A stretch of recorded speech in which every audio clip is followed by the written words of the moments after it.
ਰਾਸ਼ਟਰਪਤੀ ਟਰੰਪ ਦੀਆਂ ਵਾਰ ਪਾਵਰਸ ਨੂੰ ਚੈੱਕ ਦੇ ਵਿੱਚ ਲਿਆਂਦਾ ਜਾ ਸਕੇ, ਉਸ ਦੇ ਬਾਬਤ ਇੱਕ ਜਿਹੜਾ ਵਾਰ ਪਾਵਰਸ ਰੈਜ਼ੋਲੂਸ਼ਨ ਆ, ਉਹ ਕਾਂਗਰਸ ਦੀਆਂ ਗਲਿਆਰਿਆਂ ਦੇ ਵਿੱਚ ਘੁੰਮ ਰਿਹਾ ਸੀਗਾ। Democrat representative Gregory mix New York ਦੇ, ਉਹਨਾਂ ਨੇ ਜਿਹੜਾ ਰੈਜ਼ੋਲੂਸ਼ਨ ਲਿਆਂਦਾ ਸੀ ਤਾਂ ਜੋ ਕਹਿੰਦੇ ਵੀ ਪ੍ਰੈਜ਼ੀਡੈਂਟ ਦੀ ਜਿਹੜੀ ਐਬਿਲਿਟੀ ਆ, ਈਰਾਨ ਦੇ ਉਲਟ ਜਿਹੜੀ ਵਾਰ ਸ਼ੁਰੂ ਕੀਤੀ ਆ, ਵੀ ਉਹ ਕਾਂਗਰੈਸ਼ਨਲ ਅਪਰੂਵਲ ਤੋਂ ਬਗੈਰ ਉਹ ਬੰਦ ਹੋ ਸਕੇ। ਸੈਨੇਟ ਦੇ ਵਿੱਚ ਕਈ ਜਿਹੜੇ ਰਿਪਬਲਿਕਨਸ ਆ ਉਹਨਾਂ ਨੇ ਸਾਥ ਦਿੱਤਾ ਸੀਗਾ ਤੇ ਇਹ ਉੱਥੋਂ ਪਾਸ ਹੋ ਕੇ ਹਾਊਸ ਦੇ ਵਿੱਚ ਜਿਹੜਾ ਉਹ ਪਹੁੰਚ ਰਿਹਾ ਸੀਗਾ। ਉਧਰ ਵੀ ਇਸੇ ਤਰੀਕੇ ਦੀ ਵਿਚਾਰ ਜਿਹੜੀ ਉਹ ਬਣ ਰਹੀ ਸੀਗੀ।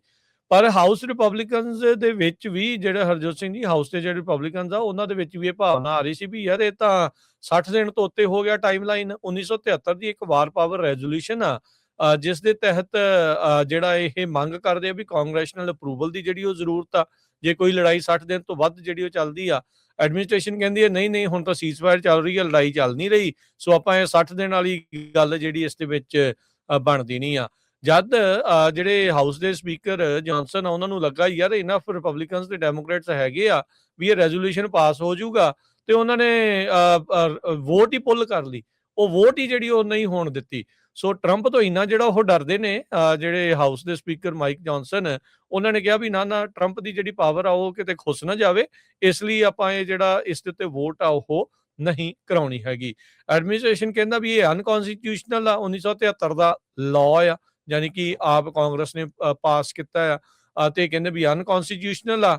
ਤੇ ਕਹਿੰਦੇ ਵੀ ਜਿੱਦਾਂ ਦੱਸਿਆ ਵੀ ਇਸ ਟਾਈਮ ਸੀਜ਼ਫਾਇਰ ਜਿਹੜੀ ਉਹ ਚੱਲ ਰਹੀ ਆ, ਪਰ ਟਰੰਪ ਉਹਨਾਂ ਨੇ ਕਿਹਾ ਵੀ ਉਹ ਲਾਰਜ ਸਕੇਲ ਅਸੌਲਟ ਕਰ ਸਕਦੇ ਆ ਜੇ ਨੈਗੋਸ਼ੀਏਸ਼ਨ ਸਿਰੇ ਜਿਹੜੀ ਉਹ ਨਹੀਂ ਚੜਦੀ।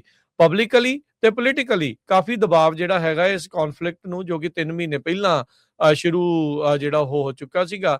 ਕੈਪੀਟਲ ਹਿੱਲ ਦੇ ਵਿੱਚ ਵੀ ਕਹਿੰਦੇ ਵੀ ਪੇਸ਼ੈਂਸ ਕਾਫੀ ਜ਼ਿਆਦਾ ਹੁਣ ਘਟਦੀ ਜਿਹੜੀ ਉਹ ਜਾ ਰਹੀ ਆ। ਮੈਜੋਰਟੀ ਦੇ ਵਿੱਚ ਜਿਹੜੇ ਅਮਰੀਕਨਸ ਆ ਉਹ ਡਿਸਅਪਰੂਵ ਕਰਦੇ ਨੇ ਇਸ ਮਿਲਟਰੀ ਜਿਹੜੇ ਉਹ ਐਕਸ਼ਨ ਨੂੰ, ਖਾਸ ਕਰਕੇ ਉਦੋਂ ਜਦੋਂ ਗਲੋਬਲ ਸ਼ਿਪਿੰਗ, ਗੈਸ ਪ੍ਰਾਈਸਿਸ, ਇਹਨਾਂ ਸਾਰੀਆਂ ਚੀਜ਼ਾਂ ਦੇ ਉੱਤੇ ਬਹੁਤ ਜ਼ਿਆਦਾ ਜਿਹੜਾ ਉਹ ਅਸਰ ਆ ਉਹ ਪੈ ਚੁੱਕਾ ਆ। ਇਹ ਕਨਸਟੀਟਿਊਸ਼ਨਲ ਸ਼ੋਡਾਊਨ ਇਸ ਲਈ ਬਣ ਜਾਣਾ ਸੀਗਾ ਕਿਉਂਕਿ ਇਹ ਜੇ ਦੋਨਾਂ ਸਦਨਾਂ ਜਦੋਂ ਪਾਸ ਹੋ ਜਾਂਦਾ, ਇਹਨੂੰ ਕਨਕਰੈਂਟ ਰੈਜ਼ੋਲੂਸ਼ਨ ਕਹਿੰਦੇ ਆ, ਤੇ ਪ੍ਰੈਜ਼ੀਡੈਂਟ ਦੇ ਸਿਗਨੇਚਰ ਤੋਂ ਬਗੈਰ ਹੀ ਲਾਗੂ ਹੋ ਜਾਣਾ ਸੀਗਾ। ਤੇ ਆਬਵੀਅਸਲੀ ਪ੍ਰੈਜ਼ੀਡੈਂਟ ਦੇ ਕੋਲ, ਕਿਉਂਕਿ ਪ੍ਰੈਜ਼ੀਡੈਂਟ ਦੀ ਪਾਵਰ ਨੂੰ ਲਿਮਿਟ ਕਰਨ ਵਾਲਾ ਹੈ, ਇਸ ਲਈ ਪ੍ਰੈਜ਼ੀਡੈਂਟ ਦੇ ਸਾਈਨ ਦੀ ਇਸ ਦੇ ਵਿੱਚ ਲੋੜ ਨਹੀਂ ਸੀ। ਤੇ ਜੇ ਅਪਰੂਵ ਹੋ ਜਾਂਦਾ ਆ, ਉਸ ਤੇ ਡਰਦਿਆਂ ਰਿਪਬਲਿਕਨਸ ਨੇ ਕਿਹਾ ਵੀ ਨਹੀਂ ਨਹੀਂ ਆਪਾਂ ਇਸ ਦੇ ਉੱਤੇ ਹੁਣ ਵੋਟ ਆ ਉਹ ਨਹੀਂ ਕਰਾਉਣੀ ਹੈਗੀ। ਸੋ ਹੁਣ ਦੇਖਦੇ ਹਾਂ ਕਿ ਇਸ ਦੇ ਵਿੱਚ ਕੀ ਬਣਦਾ ਹੈ, ਵੀ ਕੀ ਇਵੈਂਚੁਅਲੀ ਇਸ ਨੂੰ ਲੈ ਕੇ ਜਿਹੜੀ ਉਹ ਵੋਟ ਆ ਕਦੀ ਹੋ ਸਕੂਗੀ ਜਾਂ ਨਹੀਂ। ਪਰ ਹਾਲ ਦੀ ਘੜੀ ਕਾਂਗਰਸ ਜਿਹੜੀ ਆ ਉੱਥੋਂ ਛੁੱਟੀ ਤੇ ਮੈਨੂੰ ਲੱਗਦਾ ਚਲੇ ਗਈ ਹੈ।